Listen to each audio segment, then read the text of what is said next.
Notas, bem-vindos ao canal Física em Foco. Como vocês sabem, eu sou o professor Antônio, né? E a gente está aqui resolvendo a prova do Enem de 2024, caderno de cor amarelo. Esse é o terceiro vídeo, onde a gente vai resolver a terceira questão da prova do Enem que foi aplicada ano passado. Bem, essa terceira questão é a questão de número 102, no caderno amarelo, e essa questão ela foi anulada pela banca que formulou a prova do Enem do ano passado.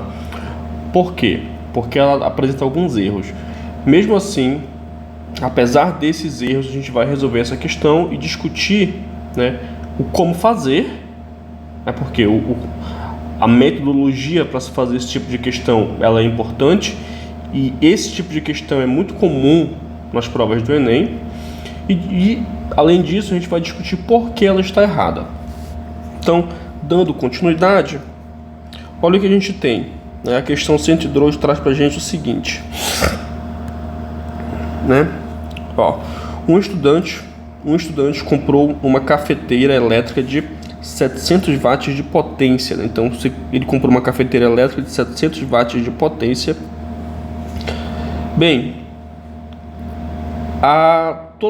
todas as questões que a gente vai fazer, né, todas as vezes que a gente vai resolver um problema sobre potência elétrica, sobre a potência que foi consumida, sobre a potência que foi fornecida, né, a potência elétrica do objeto, né, seja uma cafeteira, seja um refrigerador, um ar-condicionado, essa potência ela é a potência total, ou seja, a potência fornecida pelo equipamento, tá? Continuando, né? Cafeteira elétrica de 700 watts de potência e com capacidade de meio litro de água. Ele já deu aqui pra gente que meio litro de água equivale a 500 gramas, ou seja, isso aqui é o volume máximo que essa cafeteira comporta de água no recipiente. Enquanto o café estava em preparação, na capacidade máxima da cafeteira, ele marcou, né, o estudante marcou que demorou 3 minutos, ou seja, o tempo gasto pela cafeteira foi de 3 minutos. Para quê? Para a cafeteira ferver toda a água, né? Ou seja, elevar toda a água a temperatura de 100 graus Celsius a partir da temperatura ambiente de 20 graus Celsius. Ou seja, a cafeteira pegou toda essa massa de água de 500 gramas e aumentou a temperatura dessa água de 20 graus Celsius para 100 graus Celsius. Em quanto tempo essa cafeteira fez isso? Em 3 minutos. Tá? Em seguida, para avaliar a eficiência da cafeteira, ele calculou esse tempo desprezando quaisquer perdas energéticas. É necessária uma caloria, né, 4,2 joules, para elevar em graus Celsius a temperatura de 1 grama de água. E ele pergunta para a gente aqui, né, qual a eficiência energética calculada pelo estudante. Estudante, filhote, é o seguinte, a gente tem aqui algumas informações que são relevantes. Primeiro, né, como eu disse para vocês, todas as vezes que a gente tem um objeto, né, uma cafeteira, um ar-condicionado, enfim, a potência que esse objeto fornece para a gente é a potência total. Então, a potência total, né? Qual é a potência total dessa cafeteira? 700 watts. Né? 700 watts. Qual é o volume máximo de água que ela comporta, né? O volume máximo é meio litro, 0,5 litros, ou seja, 500 gramas. E além disso, o problema fornece para a gente que a temperatura inicial dessa água é de 20 graus Celsius e que a temperatura final é 100 graus Celsius. O que isso aqui significa? Significa um ΔT, né, uma variação de temperatura que é igual à temperatura final menos a temperatura inicial, e isso aqui é igual a 100 menos 20. Ou seja, o ΔT, né, a variação de temperatura é de 80 graus Celsius. Certo isso? Além disso, o problema forneceu para a gente uma outra informação relevante, que é isso aqui, ó. É necessário 1 caloria, ou seja, 4,2 joules, para elevar em 1 grau Celsius a temperatura de 1 grama de água. Isso aqui é o calor específico da água, né? Isso é o calor específico da água, o Czinho, né, que aparece para a gente aí nos textos. Então, ou seja, o calor específico da água que ele está dando para a gente é o quê? É de 1 grau Celsius, né, de 1 caloria por grau Celsius, que é igual a 4,2 joules.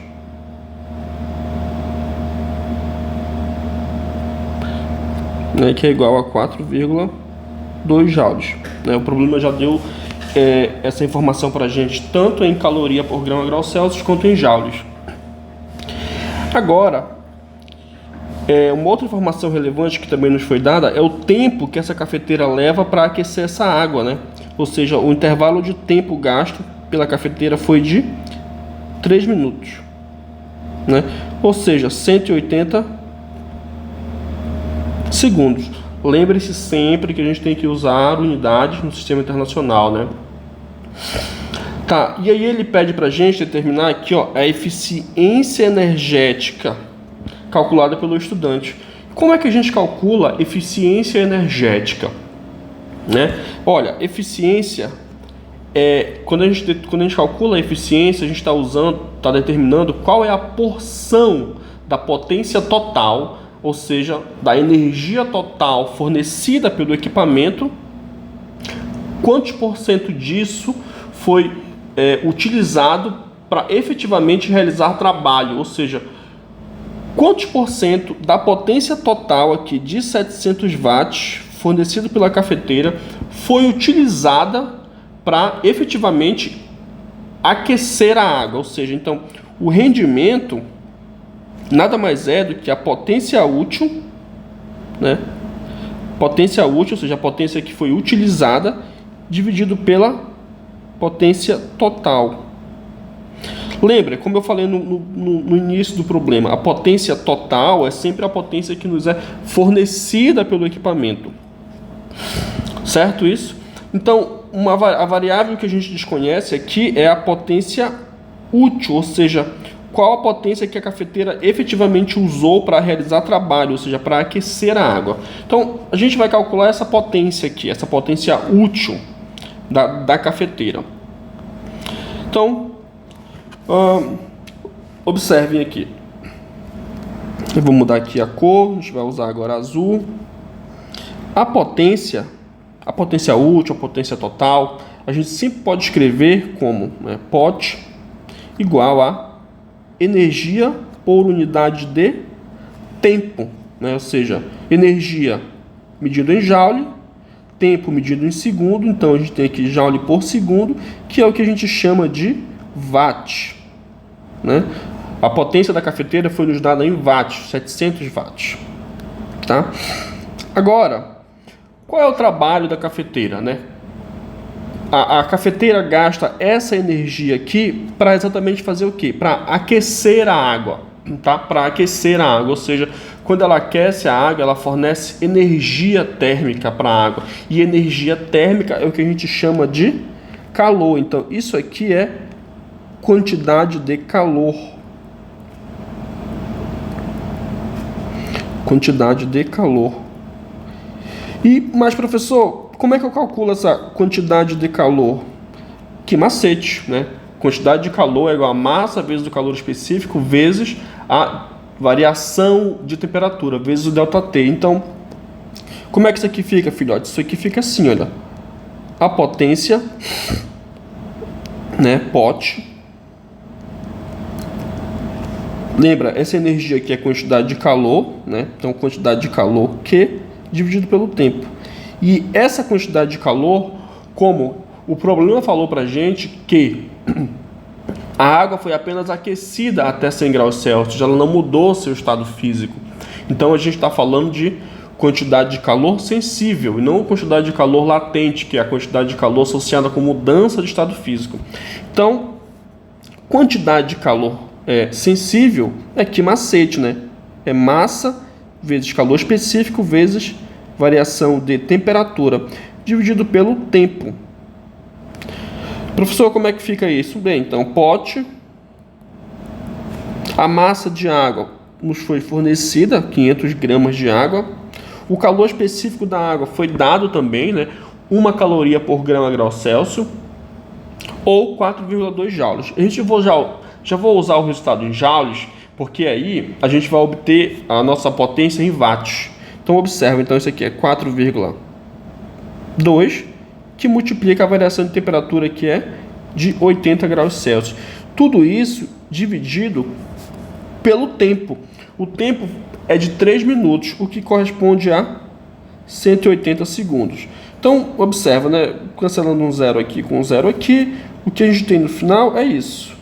Que pote, essa potência aqui, que é a potência útil, ela fica sendo 500 vezes 4,2 vezes 8 dividido por 18. Professor, quanto é que vale isso aqui? Cara, aqui que está o grande problema da questão. Porque observa, isso aqui, né, se você fizer essa conta aí na sua calculadora, isso vai dar uma potência de 933,4 watts. Agora, você consegue identificar o que é que tem de errado aqui? O que tem de errado aqui é que a potência da cafeteira é de apenas 700 watts. E aí eu te pergunto, como é que uma cafeteira que tem apenas 700 watts pode aquecer 500 ml de água em apenas 3 minutos, se nessa situação ela precisaria ter um mínimo de potência de 933 watts, né? Ou seja, primeiro que nessa situação aqui seria um rendimento de mais de 100%, né? E isso fere as leis da termodinâmica. Então, o problema nessa questão certamente está associado a, primeiro, ou existe um erro de digitação aqui quanto à potência da cafeteira, que não é de 700 watts, é uma potência maior, 1000 watts, 1200 watts, 1500 watts, ou o tempo está errado, né? Porque essa cafeteira, se a potência for de 700 watts, ela deveria levar mais tempo, não apenas 3 minutos, talvez 6, 7, 8 minutos. Por que um tempo maior? Porque desses 700 watts, ela não vai usar 100% dessa potência para realizar trabalho, né? A gente tem que lembrar que existem processos de dissipação, que esses processos de dissipação, eles sempre ocorrem. E aí, quando a gente determina essa potência e aí vai atrás do rendimento, né? Rendimento, potência útil, né? Que é a potência utilizada, né? 933 dividido pela potência total. Isso aqui fica quanto? Que é a potência útil, a potência utilizada? 933,4 dividido pela potência total. Quanto é a potência total? 700. Isso aqui dá um rendimento de incríveis 133,4%, né? Lembra que para obter esse resultado em porcentagem, a gente tem que multiplicar aqui por 100%. Isso aqui dá um rendimento de 133,4%, o que é um erro absurdo, porque não existe nenhuma máquina térmica com rendimento igual a 100%, quiçá maior que 100%, tá? Então, essa questão foi errada, essa questão foi anulada, né? Ela está errada. Por que ela está errada? Porque a potência útil da cafeteira, ela é maior do que a potência total, né? Então, certamente houve aqui algum erro de digitação no que tange ao valor da potência total fornecida pela cafeteira, ou em relação aqui ao tempo gasto, certamente deveria ser um tempo maior, tá bem? Então é isso, espero que vocês tenham gostado, tenham gostado. Se você gostou, por favor, compartilhe o link desse vídeo com seus colegas, se inscreva no canal, tá bom? clique no sininho para alertar para próximos vídeos. A gente vai estar aqui resolvendo essa prova do Enem de 2024 e logo mais a gente vai estar começando uma nova série aí, que é a prova do Enem de 2025. Até breve e bons estudos!